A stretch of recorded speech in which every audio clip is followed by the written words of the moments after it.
பிரியமானவர்களே, இந்த நாளில் உங்களை சந்திக்க மிகுந்த மகிழ்ச்சி அடைகிறேன். இன்று நடக்கிறதான உபவாச ஜெபத்தில் உங்கள் யாவர் அன்புடன் அழைக்கிறேன்.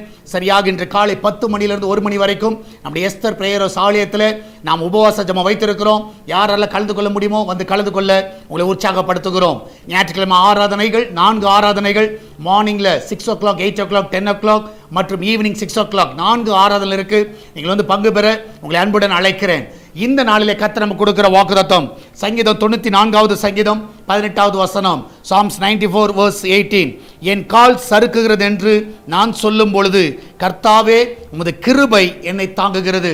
என் கால் சறுக்குகிறது என்று நான் சொல்லும் பொழுது நான் விசுவாசிக்கிறேன், எங்கடா சறுக்கிடுவோம் என்று நம்ம சொல்லுகிற வேளையிலே கர்த்தர் நம்மளை தாங்குகிறார். ஒரு நாள் உங்கள் காலை சறுக்குதலுக்கு அவர் விடவே மாட்டார். ஆமென். நீங்கள் நினச்சிட்டு இருக்கலாம், நான் எங்கே விழுந்துருவேனோ, எங்கே நான் வந்து கீழே தள்ளப்படுவேனோ, எங்கே நான் எனக்கு அடிபற்றுமோ நீங்கள் நினைக்கிறதுக்குள்ளதாக கர்த்தர் உங்களை பாதுகாக்கிற தேவனாக இருக்கிறார். இந்த காலை வேளையில் தைரியமா இருங்க, எதை குறித்து கலங்காதீங்க. நல்லா ஜெபிக்கலாமா? நன்றி ஆண்டவரே. அநேகர் நம்முடைய மனதில் தோன்றி கொண்டிருக்கலாம், ஆண்டவரே இந்த ஆபத்து வந்து விடுமோ, இந்த பிரச்சனைகள் வந்து விடுமோ, இந்த காரியங்கள் வாழ்க்கையில் நடக்குமோ என்று சொல்லி ஆண்டவரே அவர்கள் யோசிக்கிற வேளையில் நீர் எங்களுக்கு உதவி செய்கிற தேவனாக இருக்கிறீர். இந்த நாளில் ஆண்டவரே தேவனுடைய கரம் ஆண்டவர்களை தொட்டு விடுதலை ஆக்கட்டும் அப்பா. விசேஷமாய் கர்த்தாவே இதனால் ஒவ்வொரு பிள்ளைகளை ஆசீர்வதிங்க.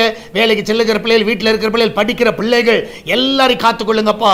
எல்லாருக்கும் தேவையான கிருபையினை தரவிடமாக ஜெபிக்கிறேன். ஆண்டவரே பிள்ளைகளுடைய அட்மிஷன் ஃபீஸ் ஆண்டவரே எல்லாவற்றையும் சந்திங்கப்பா. ஆண்டவரே இந்த ஸ்கூல்ல ஜாயின் பண்ண தேவையான எல்லா தேவைகளை சந்திங்க. பெற்றோர்கள் படுகிற வேதனை பார்க்கிறீர். இதனால பணம் இல்லாமல் ஆண்டவரே அநேக குடும்பங்கள் இருக்கிறது. இந்த நாள் அந்த பிள்ளைகளுக்கு தேவையான தேவைகளை சந்தித்த ஆண்டவரே பிள்ளைகளுடைய படிப்பு தடை வராதபடி ஆண்டவரே இந்த நாளில் எல்லார் கண்ணில் தேவை கிடைக்க செய்யுங்கப்பா. அந்த கிச்சன் பகுதி ஆசீர்வதிங்க ஆண்டவரே. அதில் ஒரு குறைவு இருக்கக்கூடாது. பாதுகாப்பை கட்டளையிடுங்க. அப்பத்துக்கும் தண்ணீருக்கும் எண்ணெய்க்கும் மாவுக்கும் அந்த ஒரு குறைவில்லாமல் நடத்துங்கப்பா. பிசினஸ் பண்ணுகிற எல்லா பிள்ளைகளோட பிசினஸ் ஆசீர்வதிங்க. இந்த நாள் பர்த்டே, வெட்டிங் அனிவர்சரி கொண்டாடுகிற பிள்ளைகளை ஆசீர்வதிங்க. வெளிநாட்டில் இருக்கிற பிள்ளைகளை ஆசீர்வதிங்க. ஹாஸ்பிட்டலில் இருக்கிற பிள்ளைகளை சுகமாய் வீட்டுக்கு கொண்டு வாங்க. எல்லாவற்றுக்கும் மேலாக சால்வேஷன் டிவி ஆசீர்வதிங்க. அதுக்கு விரோதமாக எழும்பியிருக்கிற எல்லா ஆயுதங்கள் ஒன்றுமில்லாமல் போவதாக. இந்த நாள் அநேக ஊழியத்தை தாங்க எழும்பட்டும். அன்றைய கூகுள் பே, போன் பே, பேச்சு மூலமாக, மணி ஆர்டர் மூலமாக, பேங்க் டிரான்ஸ்ஃபர் மூலமாக வருகிற எல்லா காணிக்கைகளும் ஆசீர்வதிங்கப்பா. தேவன் தாமே நீரே கூட வழி நடத்துவீராக, பாதுகாத்துக் கொள்வீராக, மகிமையான காரியங்களை செய்வீராக. ஆசீர்வதிங்க. இயேசுவின் நாமத்தில் ஜெபிக்கிறோம். ஆமென், ஆமென்.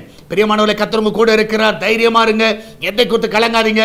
கர்த்தர் பெரிய காரியங்களை செய்வார். God bless you.